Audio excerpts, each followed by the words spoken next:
কমিটির কর্মাধ্যক্ষ শ্রদ্ধেয় তরুণ বাবু স্বাগতম স্বাগতম স্বাগতম তরুণ বাবু স্বাগতম স্বাগতম স্বাগতম। আমরা বরণ করে নিচ্ছি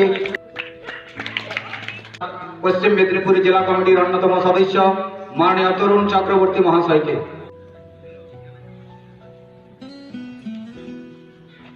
এখন বরণ করে নিচ্ছি পশ্চিমবঙ্গ রাজ্য সনাতন ব্রাহ্মণ ট্রাস্ট রাজ্য কমিটির সহসভাপতি সম্মানীয় গোপাল চন্দ্র চক্রবর্তী মহাশয়কে। নারায়ণ স্বরূপ ব্রাহ্মণের শ্রীচরণ কমলে আমার শতকোটি প্রণাম। ছাত্রবৃন্দ, গুরুজন,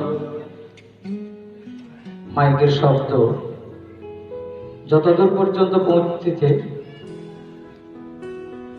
শ্রোতাদের যোগ্য স্থানে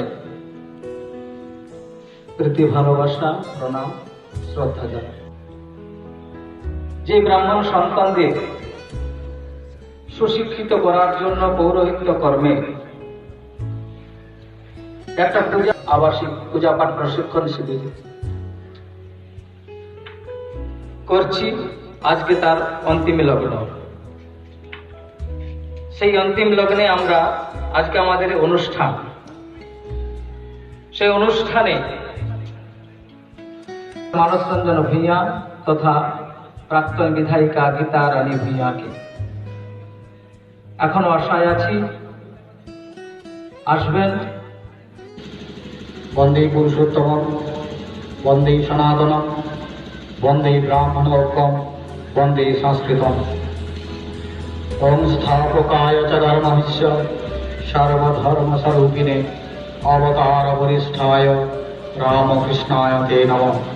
নমো সাক্ষাৎ ধর্মস্য মূর্তিভ্য উতেভ্য সর্বসংস্কৃতৈ গুরুভ্যো সর্ববর্ণানাং ব্রাহ্মণেভ্যো নমো নমঃ। পরম পুরুষ যুগাবতার ঠাকুর শ্রী শ্রী রামকৃষ্ণ দেবের শ্রীচরণে প্রণাম জানিয়ে আজকের সভার সভাপতি উনাকে আমার শ্রদ্ধা এবং প্রণাম নিবেদন করছি। শ্রদ্ধা নিবেদন করছি সবং পঞ্চায়েত সমিতির কর্মাধ্যক্ষ ব্রাহ্মণ ট্রাস্টের উপদেষ্টা মণ্ডলীর অন্যতম সদস্য, আমাদের সব সময়ের সাথে, দীর্ঘদিন ধরে আমাদের ট্রাস্টের সাথে আমাদের সুখে দুঃখে ভাগাভাগ করে নিয়েছেন সেই ব্যক্তি আমাদের সবার প্রিয় শ্রদ্ধেয় তরুণ মিশ্র মহোদয়কে শ্রদ্ধা এবং প্রণাম জ্ঞাপন করছি। উপস্থিত আছেন আমাদের এই সভায় আমাদের পণ্ডিত প্রবর। ওম বিশাল বিশ্বস্য বিধান বীজং বরং বরেণ্যং বিধি বিষ্ণু সর্বৈ বসুন্ধরা বারি বিমান বন্নি বায়বস্বরূপং প্রণবং বিবন্দে। নমস্তে পরমং ব্রহ্ম, নমস্তে পরমাত্মনে, নির্গুণায় নমস্তুভ্যং সদরূপায় নমো নমঃ। সৃষ্টি স্থিতি লয়ের সর্বোচ্চ শক্তিস্বরূপ পরমেশ্বর পরব্রহ্মের শ্রীচরণে আমি আমার অন্তরের অন্তর্নিহিত প্রণাম জ্ঞাপন করি। শ্রদ্ধা জানাই আজকের পশ্চিমবঙ্গ সনাতন ব্রাহ্মণ ট্রাস্টের সবং ব্লক কমিটির সম্পাদক দিগম্বর পতি মহাশয়, রাজ্য কমিটির সহসভাপতি গোপাল চন্দ্র মিশ্র মহাশয়, চক্রবর্তী মহাশয়, আমাদের সনাতন ব্রাহ্মণ ট্রাস্টের উপদেষ্টা তরুণ মিশ্র মহাশয়, এছাড়া আমাদের প্রশাসনিক লেভেলে যারা আছেন গৌর হাজরা মহাশয় এবং শিক্ষক মহাশয় ছিলেন, এবং মঞ্চে উপবিষ্ট অন্যান্য অধ্যাপক ও পণ্ডিত মণ্ডলী, এছাড়া যারা উপবিষ্ট আছেন ভূদেব ব্রাহ্মণ মণ্ডলী ও আমার শিক্ষার্থীবৃন্দ, প্রত্যেকে যথাযোগ্য জায়গায় শ্রদ্ধা প্রণাম প্রীতি শুভেচ্ছা অভিনন্দন ও স্নেহাশীর্বাদ জানাই।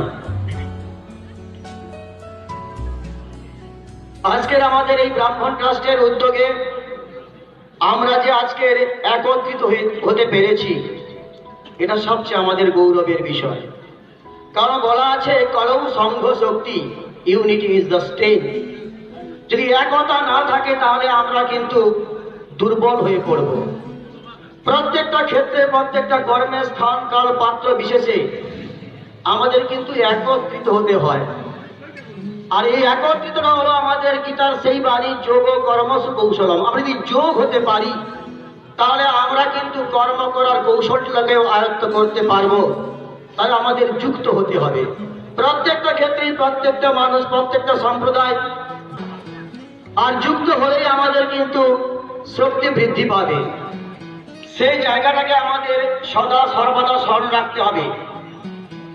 আমরা কোনোভাবে যেন আমাদের ব্যক্তিগত কোনো কিছু স্বার্থকে কেন্দ্র করে ব্যষ্টিগত বা সমষ্টিগত এই একতাটাকে যেন না কখনো ভেঙে দিই।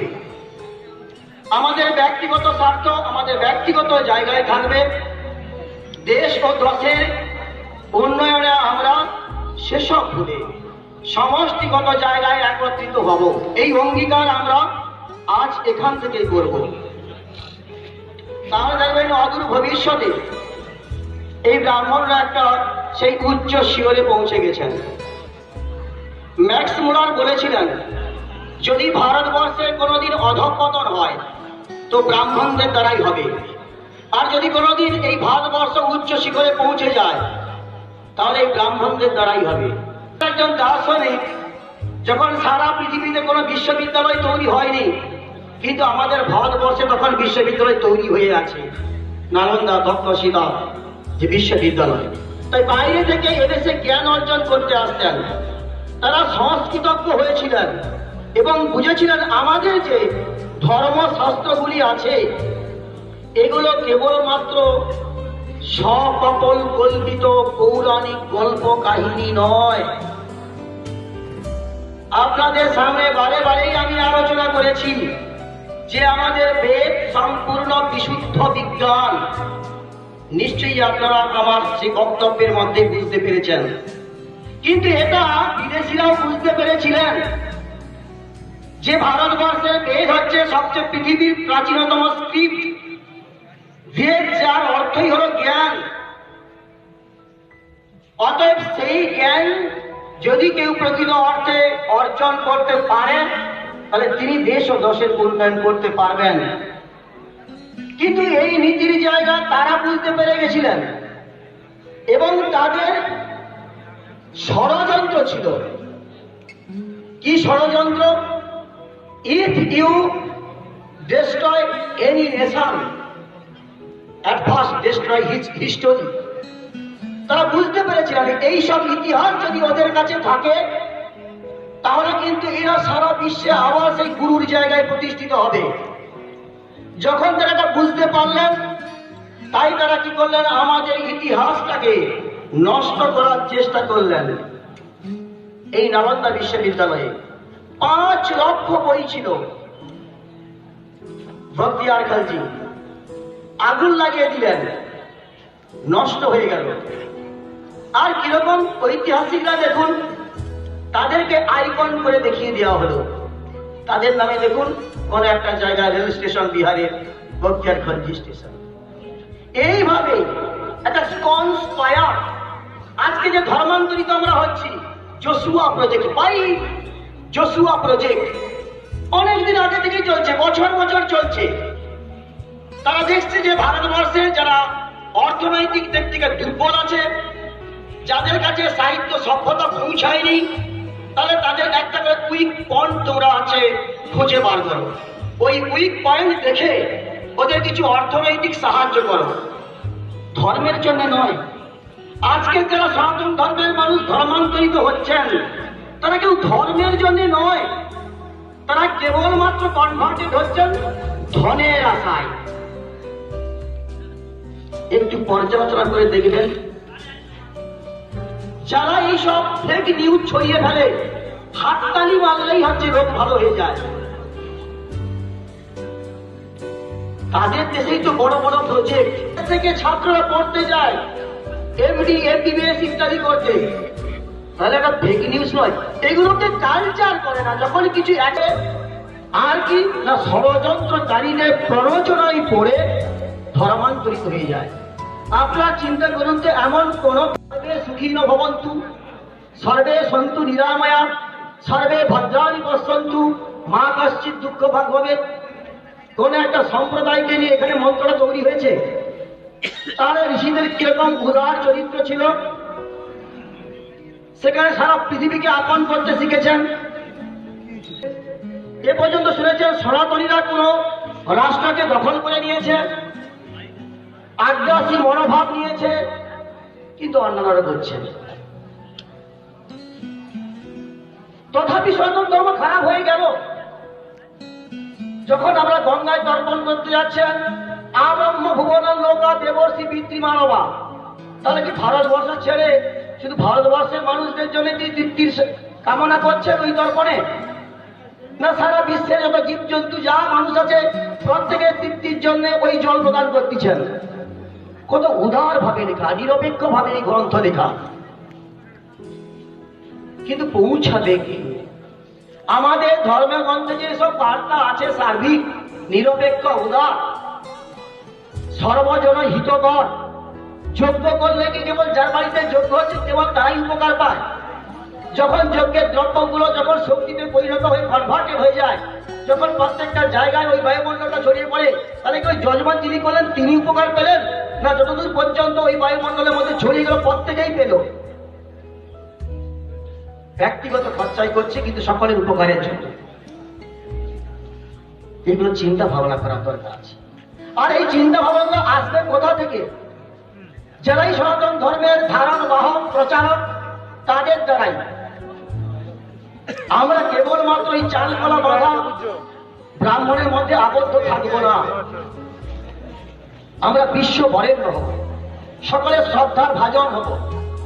প্রত্যেকটা জায়গায় আমাদের যে বৈদিক জ্ঞান প্রত্যেকের মধ্যে ছড়িয়ে দেব আর নিজেরাও গ্রহণ করব। আর সেটা এরকম একটা সংগঠনের মধ্যে দিয়েই তা পরিচালিত হয়। তাই সংগঠন যাতে টিকে থাকে, সংগঠন যাতে আরো বলবদ্ধ হয়, আরো যাতে শ্রীবৃদ্ধি ঘটে, এর দিকে আপনাদের সদা সর্বদা জাগ্রত থাকতে হবে।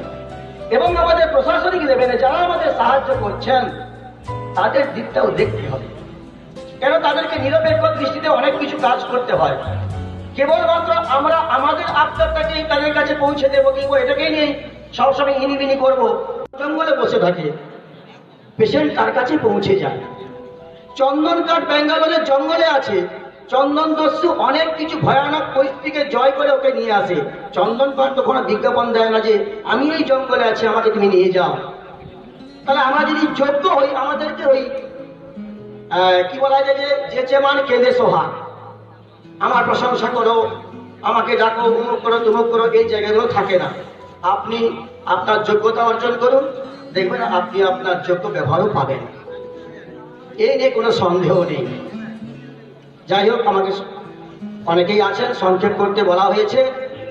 আমি তো আপনাদের সঙ্গেই আছি, আজকে 3 দিন আছি, বিগত বছরগুলিতেও ছিলাম, ভবিষ্যতেও যাতে আপনাদের কাছে থাকতে পারি, ঈশ্বরের কাছে এই প্রার্থনা করি।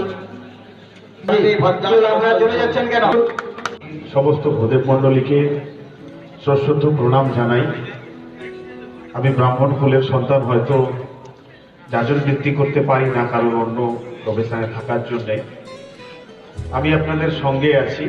আমি আজকের সভায় যুগাবতার পরম পুরুষ ঠাকুর শ্রী শ্রী রামকৃষ্ণ পরমহংসদেবের চরণে সশ্রদ্ধ নমস্কার জানাই। আছেন যে সমস্ত পণ্ডিতগণ যারা দীর্ঘ 3 দিন ধরে প্রশিক্ষণ দিচ্ছেন, আমি তাদেরকে আমার অন্তরের শ্রদ্ধা এবং প্রণাম জানাই।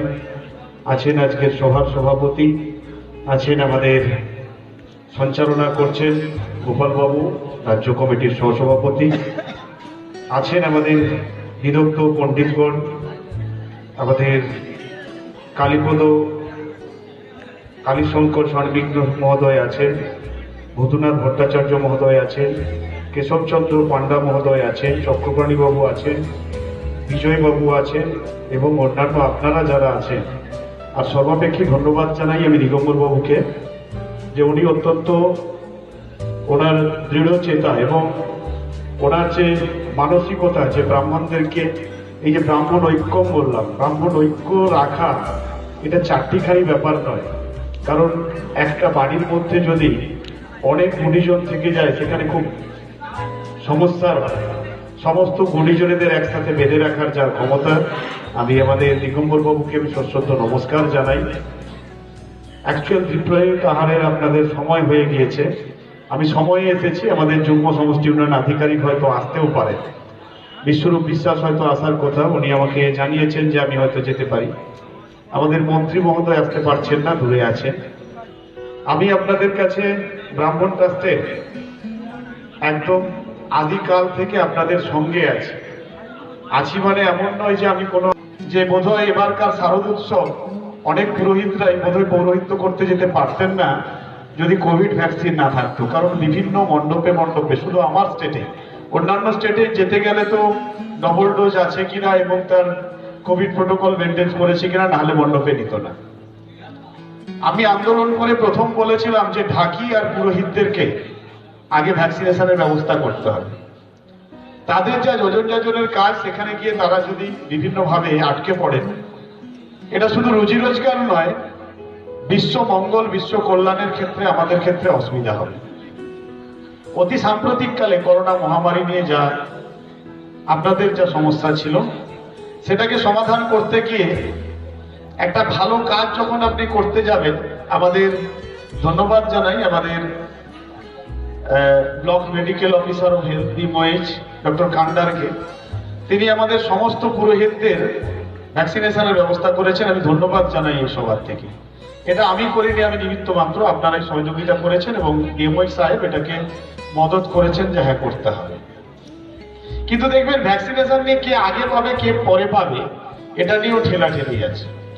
আজকের যে আপনাদের পাণ্ডিত্য নিয়ে আপনাদের যে আলোচনা, বিদগ্ধ পণ্ডিতগণ, আমি আমার তো বলার, আমার জ্ঞান অত্যন্ত সাধারণ, আমি অতি অভাজন ব্যক্তি আপনাদের মধ্যে এসেছি, কিন্তু পণ্ডিত মশাইরা আপনাদের যা বললেন এটা আপনাদের মনে রাখলে বোধ হয় লাইনে দাঁড়ানো মানুষটা কি করে পেছনের থেকে সামনে যাবে, এই প্রতিযোগিতাটা আপনারা বন্ধ করে দিতেন।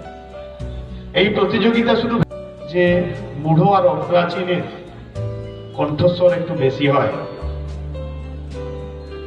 আমি তাই আপনাদেরকে বলবো যে দেখবেন যোগ্যতার মাপকাঠি কেউ কেউ কোনো জায়গায় যজমানদের বাড়িতে গিয়ে দেখায়, আর আধুনিক প্রযুক্তি ব্যবহারে এই পুরোহিতদের প্রশিক্ষণটা অত্যন্ত গুরুত্বপূর্ণ এবং সময় উপযোগী। তার কারণ এই সময় আপনি দেখবেন এতক্ষণ যে বেদ উপনিষদ পুরাণ নিয়ে কথা হলো, আপনি দেখবেন সবটাকেই কিন্তু গুগলে লাগিয়ে দেওয়া হয়েছে। আপনি একটা মোবাইল সার্চ করলে একটা কৈবর্ত বাড়ির ছেলেও ভালো শুদ্ধ মন্ত্রোচ্চারণ করছে। আজকে আমরা এখানে এসেছি কেন? ব্রাহ্মণ বাড়ির ছেলের তার পৌরোহিত্য করুক না করুক, সংস্কৃত নিয়ে পড়াশোনা করার ইচ্ছা নেই। তার মনে হচ্ছে বোধহয় আমি একটা পানগুমটি বা চায়ের দোকান করলে আমি অনেক এটাতে সেও আমি অনেক রোজগার করে খেতে পারবো। ও অনেকে বলে গ্রাম্য ভাষায় ভিকমাঙ্গা ব্রাহ্মণ, এটার জন্য। কিন্তু এটার জন্য কি আপনি আপনার কুলটা ত্যাগ করে দিতে পারবেন? আপনি হয়তো, আমি এটা বলবো যে কলিতে করিও করবো না ছাড়িয়ে দিয়ে অনেক কিছু করতে পারি, কিন্তু তার মানে কি এই যে আমি পৌরোহিত্য, আমি আমার যোজন যাজন করবো না? ঠিক আছে, আমি আমার পাণ্ডিত্যটাকে ভুলে যাব, আমার ঐতিহ্য, আমার পরম্পরাটাকে ভুলে যাবো, এটা কি উচিত? এখানকার পৌরোহিত্য শেখানোর মূল বিষয় হচ্ছে, আমাদের মধ্যে দেখবেন অজ্ঞানীদের দেখবেন চা দোকান পান দোকানের সমালোচনা বেশি হয়। পাশের বাড়ির একটা হয়তো হরিজন সম্প্রদায়ের ছেলে, সে সংস্কৃত অনার্স নিয়ে দেখা যাবে, সে হয়তো বিদ্যাসাগর ইউনিভার্সিটি বা ক্যালকাটা ইউনিভার্সিটিতে তার শিক্ষা লাভ করছে। সে যখন এসে এখানকার একটা পাশে বসে থাকা ব্রাহ্মণ বাড়ির ছেলেকে কোনো উপদেশ দেয়, আমার মনে হয় তার এই জ্ঞানটা নেওয়া উচিত যে আমি এটা ভুল করেছি। আর শিক্ষার তো কোনো শেষ নেই। আমি যেহেতু স্কুল ছেড়ে দিয়েছি, আমি আর শিক্ষা লাভ করতে পারবো না, এটা হতে পারে। এডুকেশন হ্যাজ নো এন্ড, শিক্ষার কোনো শেষ নেই। শিক্ষা মৃত্যুর মুহূর্তটাও পর্যন্ত এটা শিক্ষা দেয়, কারণ আমাদের প্রাণের সঞ্চার আছে, আমরা যখন মাতৃজঠর থেকে আসি, কিছু ঠিক হোক না হোক, একটা ঠিক আছে, মৃত্যু। আমাদের যে আত্মাটা কোথায় চলে যাবে সেটা আমরা জানি না, সেই দিনটা পর্যন্ত শিক্ষা আছে। বিশ্বকবি কবিগুরু রবীন্দ্রনাথ ঠাকুর তার স্কুলের আগিনায় মাত্র 8 ক্লাস পড়েছিলেন, কিন্তু তিনি একটা সময় বিশ্বকে পথ দেখিয়েছিলেন। জালিয়ানওয়ালাবাগ হত্যাকাণ্ডের প্রতিবাদে নাইট উপাধিও ত্যাগ করেছিলেন, তাই তিনি বিশ্বকবি। আমি তাই বলি, আমি শুধু কিছু কাজ করে গেলাম, কিছু কাজ করতে চাইছি, আমি যা করছি, আমি কি করছি সেটা আমি ভালো করে বুঝলাম না, আমি বোঝাবো কি করে। এই সময়কার বাজারে আপনি দেখবেন যে গীতা পাঠ অনেক ব্রাহ্মণ ছাড়াও সনাতনীদের বাড়িতে হয়। বিভিন্ন আমি দেখি এখন যারা অতি নাস্তিক তারা পকেটে ছোট করে একটা গীতা নিয়ে যায়, গীতাটা হয়তো ভালো করে পড়তেও পারে না, ওম গীতা ওম গীতা ওম গীতা করতে করতে রেখে দেয়। আর আমাদের ব্রাহ্মণ বাড়ির ছেলেদের কখনো গীতা পাঠে কিছু নেই। ত্রিসন্ধ্যা গায়ত্রী জপ করার কথা বললে ওটা আবার খুব অসুবিধা হয়। আবার আমার মাঝে মাঝে অসুবিধা হয়, আমি নিজে আমার নিজের ধর্ম নিজের কর্ম করলাম না, হ্যাঁ ভোরবেলায় আজান দিচ্ছে, তোমাকে কে চণ্ডীপাঠ করতে না বলেছে? এটা তো সেই সম্প্রীতির ভারতবর্ষ, যখন ভোরের বেলায় মসজিদে আজান হবে তার কয়েক মুহূর্ত পরেই বীরেন্দ্র কৃষ্ণ ভদ্র। বীরেন্দ্র কৃষ্ণ ভদ্র কি ব্রাহ্মণ ছিল? কুলীন কায়স্থ সম্প্রদায়ের একটি ছেলে ছিল। বীরেন্দ্র কৃষ্ণ ভদ্র যেদিন আকাশবাণীতে বলেছিল যে আমি চণ্ডীপাঠ করব, ভারতবর্ষের সমস্ত, আকাশবাণীটা হচ্ছে all over India radio centre, আকাশবাণীর সমস্ত, তখন দূরদর্শনে এত জায়গা ছিল না, যে আকাশবাণীর সমস্ত শিল্পী কলাকুশলীরা তাকে ধিক ধিক করেছিল।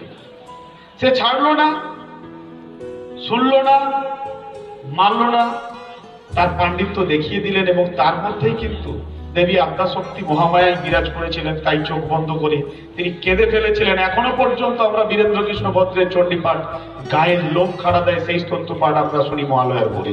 তার কারণ তার মধ্যে পাণ্ডিত্য ছিল, আমার মধ্যে নেই। আমি আমার কর্ম করছি কিন্তু ধর্মটাকে বিসর্জন দিয়ে দিয়েছি। চণ্ডীদাস সে তো রজকিনীর প্রেমে পাগল ছিল, তার নিজের ধর্ম বিসর্জন দিয়েছিল? দেয় নাই। সে যদি বলতো যে না ওখানে আজান হচ্ছে তাই আমি আমার ধর্ম মানি না, আমি আমার বিধর্মীকে আমি সহধর্মিনী মেনে নিলাম, এটা সম্ভব হতো না। আমি যদি ঠিক একটু অন্যদিকে যাই, কৃষ্ণ কার জঠরে জন্মগ্রহণ করেছিলেন? মা দেবকী। কোথায়? কংসের কারাগার। কেন? মামার ছিল যে সমস্ত ভাগনারা যদি হয় আমি তার দিদি জামাইবাবুদের প্রপার্টি দখল করতে পারবো না। সেই কারণে তার নিজের বোনের সপ্তম গর্ভের সন্তান সন্ততিকে সে মেরে ফেলেছে। অষ্টম গর্ভের সন্তান কৃষ্ণ, তাই তো? আর কৃষ্ণ যেদিন জন্মগ্রহণ করলেন তার ইতিহাস আপনারা জানেন। আগেল করে তাকে নিয়ে গেল কে? সিগাল। এবং যখন কৃষ্ণকে নিয়ে গেল কোথায়? নন্দালয়। কার বাড়িতে? গোয়ালার বাড়িতে। গোয়ালার বাড়িতে মানুষ হলো। কিছুদিন বাদে কৃষ্ণ দ্বারকার রাজা। কৃষ্ণ যেদিন দ্বারকার রাজা হলেন, কিছুদিন বাদেই তার মা গিয়েছে, দেবকী গিয়ে বলছে যে আমার ছেলে দ্বারকার রাজা, চলো আমি ওপরে যাবো। দ্বারপালকে কৃষ্ণ বলল মারো ওকে, মারো। সারা জগৎ সংসার অবাক হয়ে গিয়েছিল। কেন? মাকে মারতে বলছে, এ আবার কি ভগবান, এ আবার কি কলির ঠাকুর। ঠিক কিছু মুহূর্ত পরেই যখন যশোদা আসছে, বলছে ওকে যেতে দাও, ওকে আসতে দাও আমার কাছে। যশোদা তাকে লালন পালন করলো, তাকে বলছে যে ওকে আসতে দাও আমার কাছে। আর এমন রাজা তার নিজের মাকে মারছে, তাহলে কি কৃষ্ণ কি দুরাচারী? না। যখন এরকম পরিস্থিতি হয়, দু মায়ের লড়াই, তখন কৃষ্ণ বললো যে কে আমার মা পরীক্ষা দিতে হবে। কি পরীক্ষা? আমি শতবস্ত্রের আড়ালে থাকবো, শতবস্ত্র ভেদ করে যার মাতৃস্তন আমার মুখে এসে পড়বে সেই আমার মা। দেবকী প্রমাণ দিতে চাইছিল, যশোদা কষ্ট পেয়েছিল যে আমি বোধহয় প্রমাণ দিতে পারবো না, ও তো আমার গর্ভের সন্তান নয়। কৃষ্ণ ওপর থেকে বলেছিল দ্বারকা থেকে, মা তুমি এই পরীক্ষায় রাজি হয়ে যাও। তাই রাজি হয়েছিলেন। যখন দেবকী তার স্তরযুগল খুলে দাঁড়ালেন, একটা বস্ত্র ভেদ করলো না। যখন যশোদা দাঁড়ালেন, শতবস্ত্র, তুমি আমাকে জন্ম দিয়েছো ঠিক, তুমি কিন্তু আমার মা নয়, তুমি বিমাতা, তুমি কইকেই, তোমার জন্যই আমাকে 14 বছর বনবাসে কাটাতে হয়েছিল। আমি সেই তারপরে আমি সেই ত্রেতার রামচন্দ্র, আজকের দিনে দাঁড়িয়ে আমি শ্রীকৃষ্ণ। তাই আমাকে এত মাতৃ ভক্তি শেখাতে আসবে না, আমার মা যিনি আমাকে লালন পালন করেছেন। তাই কে কার বাড়িতে মানুষ হলো, একটা মুসলিম বাড়িতেও ব্রাহ্মণ ছেলে মানুষ হওয়ার পরে তার যদি উপনয়ন হয়, সে যদি দ্বিজ হয়, তার যদি পুনর্জন্ম হয়, তাকে কিন্তু তার ধর্মের কর্মটা করা উচিত। এটা আমাদের ব্রাহ্মণ শ্রেণীর অনেকে ভুলে গিয়েছে, যে কারণে ব্রাহ্মণদের অধঃপতনটা অবিসম্ভাবী। বিভিন্ন জায়গায় আমি গিয়েছি, আমি দেখেছি, আমি একটা মঞ্চে বক্তব্য রাখছি, পাশেই ব্রাহ্মণ সন্তান সম্রসুরা পান করে নিজেকে জাহির করছে, যজমানদের বাড়িতে গিয়ে বলছে যে এটা লাগবে, এখন ফর্দ তৈরি হয়েছে, আধুনিক ফর্দ। খুব ভয়ঙ্কর বিষয়, যেটা নিয়ে আজকে আলোচনা হচ্ছে। এটা যদি ইন্ডোর হতো, আমার সঙ্গে আরো কথোপকথন, আমার সঙ্গে আরো ভালো কথা হতো। আমি বলবো যে আপনারা আপনাদের নিজেদের জাত খোয়াবেন না। এখানে আছে, আমি অনেকগুলো ছেলে আছে ট্রাস্টে যারা চলে যায় বিভিন্ন সময়, আমি তাদের ডেপো নাম রেখেছি। ডেপো কেন? পাঞ্চি বাজছে ব্যাল ব্যাল ব্যাল ব্যাল করে, মুখ টুক দিয়ে লাল পড়ে যাচ্ছে, সে কি মন্ত্র উচ্চারণ করছে। আমরা দেখছি যখন আমাদের মহা চণ্ডী পাঠ করছি, সেই চণ্ডী পাঠের বইয়ের উপরে, চণ্ডীর পুস্তকের উপরে আমাদের মুখনিসৃত যে সমস্ত পানের বীজগুলো পড়ে যাচ্ছে, আমরা আমাদের না গ্রন্থকে ভক্তি করলাম, না আমাদের সৃষ্টিকে ভক্তি করলাম, শ্রদ্ধা করলাম, না স্রষ্টাকে মানলাম, কাউকেই মানলাম না। আমরা শুধু আমরা নিজেদেরকে ধর্মকে নিয়ে জাহির করলাম। এটা করা ঠিক নয়। আমি বলবো যে অধঃপতন থেকে বেরিয়ে আসার জন্য প্রত্যেকে সেইভাবেই সৃষ্টি করতে হবে যে আমাকে যে মানবে, আমাকে যে ভক্তি করবে, শ্রদ্ধা করবে, তার মতো আমাকে একটু শ্রদ্ধাশীল হওয়ার প্রয়োজন আছে, তৈরি হতে হবে। আর ব্রাহ্মণদের যে সমস্ত দাবি দেওয়া আছে, সেসব নিয়ে চলছে। দাবি দেওয়াটা এমন নয় যেটা বোধহয় আমি আমার হাতের কাছে আছে, আমি একটা কোহিনূর পেয়ে গেলাম, আলাদিনের আশ্চর্য প্রদীপ হাতে চলে আসবে, এমনটা কিছু নয়। সবাইকে মিলে আন্দোলন করতে হবে। আন্দোলনটা সেই জায়গায় হোক, পুরোহিতরা কি সবাই একত্রিত হয়েছে? কেউ কেউ দেখবেন এখানে আজকে ওখানে কি হচ্ছে যাওয়ার দরকার নেই, কেউ কেউ বলছেন, আবার কেউ কেউ বলছে না চলো ওখানে কি হচ্ছে দেখে আসি, অন্তত একটু খাওয়া হবে। মানে সেই কোন আনন্দটা সেটা বোঝা যাচ্ছে না। আমি শুধু আপনাদের বলবো যে পৌরোহিত্যটাকে টিকিয়ে রাখার জন্য, ব্রাহ্মণ কুলটাকে টিকিয়ে রাখার জন্য, সংস্কৃত এমন একটি ভাষা, যে ভাষা হিন্দি শিখতে যান আর ইংরেজি শিখতে যান, সংস্কৃত ভাষাটাকে কোনোদিন, প্রাচীন সংস্কৃত ভাষাটাকে সারা পৃথিবী কেউ হারিয়ে দিতে পারবে না। আর সংস্কৃত ভাষার ধারক বাহক ব্রাহ্মণরা, আমি তাদেরকে বলবো সংস্কৃত চর্চা তারা বাড়ান।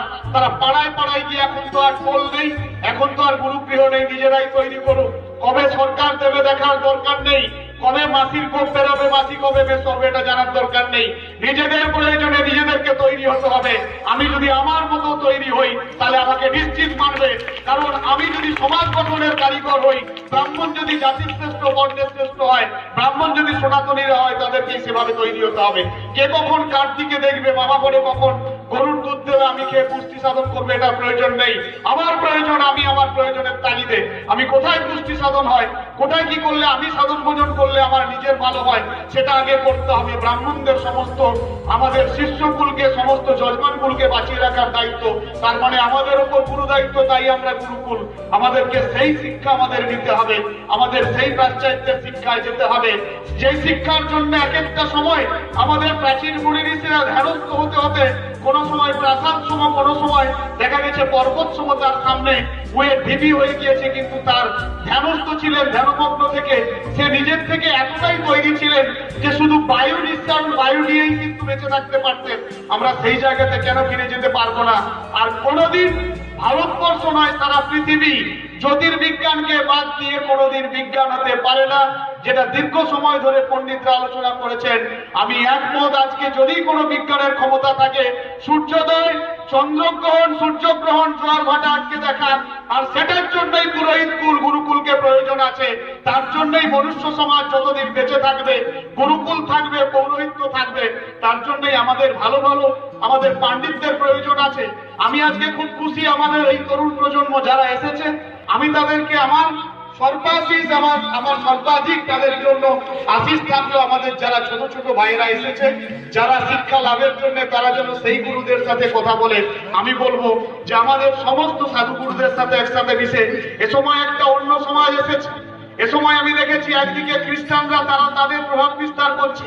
আমি রাজনীতির ঊর্ধ্বে উঠে, আমি ব্রাহ্মণ পরিবারের সন্তান বলে এটা বলছি, হিন্দু বাড়ির মেয়েরা তাদের সকালবেলায়, সন্ধ্যেবেলায় তাদের সন্ধ্যান্ডি করছে না, তারা তুলসী তলায় প্রদীপ দিচ্ছে না, তারা খ্রিস্টান যিশু করছে। অন্যদিকে যারা অন্য সম্প্রদায়ের বিধর্মীরা, তারা কিন্তু তাদের শুক্রবার শুক্রবার করে মাজারে যাচ্ছে, কিন্তু আমরা কখনো আমাদের এই পুঁথি নিয়ে একবার বসার মানসিকতা করছি না। কারণটা একটা জায়গায় আমরা ওই সময়টায় চায়ের দোকানে, পানের দোকানে, অ্যান্ড্রয়েড মোবাইল ফোনে অন্য কোনো বিভোর হয়ে আছি। এই জায়গার থেকে বেরিয়ে আসি। পুঁথির থেকে বড় বন্ধ নেই আমার মনে হয়, পাণ্ডিত্যের থেকে বড় কিছু নেই। তাই আপনাকে যাতে করে গুরুকুলকে, এবং এই যে একটা সময় ছিল ভিক্ষুক ব্রাহ্মণ, এখন আর ভিক্ষুক ব্রাহ্মণ নেই, এখন ব্রাহ্মণরা ভিক্ষা দিতে পারে। তাই তো আজকে এত বড় একটা প্রাকৃতিক বিপর্যয়ে সবংয়ের সমস্ত অঞ্চলে অঞ্চলে, গ্রামে গ্রামে তারাও কিন্তু সাহায্যের হাত বাড়িয়ে দিয়েছে। একটা সময় ছিল ব্রাহ্মণদের, সেই সময় কাটিয়ে এসেছে। আমি বলবো আজকে সেই চরম দুরবস্থা নেই। আর যদি থেকে থাকে আপনাদের মধ্যে এমন যেন না হয় যে আমি একটু বিত্তশালী, পাশের দরিদ্র মানুষটাকে আমি সাহায্য করব না। আপনি অবশ্যই সাহায্য করবেন। আপনি সেই কবির কণ্ঠে কণ্ঠ মিলিয়ে বলবেন, দেশ মাতাকে বুঝবো গো, ব্যাধির ব্যথা বুঝবো গো, ধন্য হবে দেশের মাটি, ধন্য হবে অন্যজন, সত্য ন্যায়ের অস্ত্র ধরি নাই বা থাকুক গণ্ডগোল। আমাদেরকে সেই শিক্ষায় শিক্ষিত হতে হবে। সমাজ গঠন এবং আমাদের পৃথিবীর প্রাচীন ঐতিহ্য, আমাদের ব্রাহ্মণ সম্প্রদায়কে, ব্রাহ্মণদেরকে বাঁচিয়ে রাখার জন্য ব্রাহ্মণ ট্রাস্টের প্রয়োজন আছে। ভিন রাজ্যে আছে, তারা অধিক আধুনিকতায় মোড়কে আছে, কিন্তু বাংলার যে ব্রাহ্মণ ট্রাস্ট, সেটা আগামী দিন সারা ভারতবর্ষ পৃথিবীকে ব্রহ্মচর্য দেখাবে, পথ দেখাবে।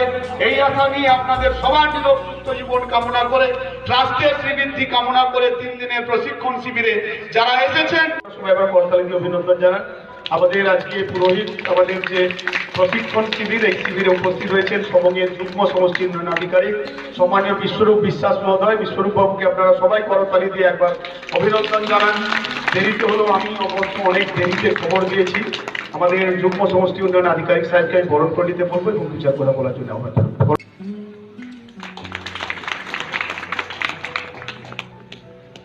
নমস্কার এবং প্রাক দীপাবলির শুভেচ্ছা অভিনন্দন।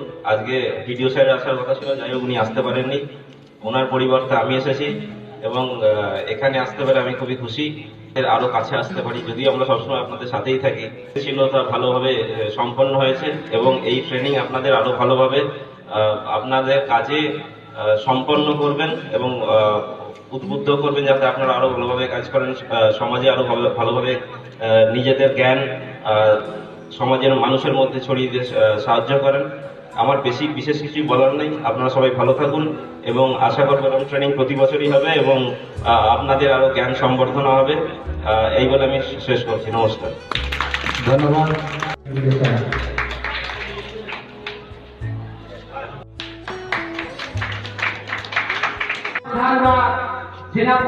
সেনাধ্যক্ষ আছি, কিন্তু এর আড়ালে যে সেনারা সংগ্রাম করে ধরেন তাদেরকে আমরা হয়তো পিছনে ফেলে রাখি বা আড়াল হয়ে যায় তারা। তো আমি আমাদের সেই রকম একজন সৈনিক বামদেব মিশ্র মহাশয়কে আমি মঞ্চে আসার জন্য আহ্বান জানাচ্ছি। বামদেব বাবু, আপনি মঞ্চে আসুন।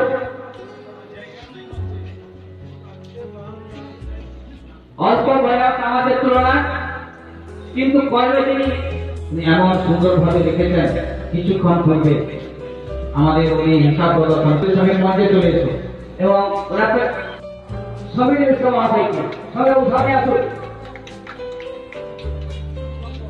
বন্দে পুরুষোত্তম, বন্দে পুরুষোত্তম।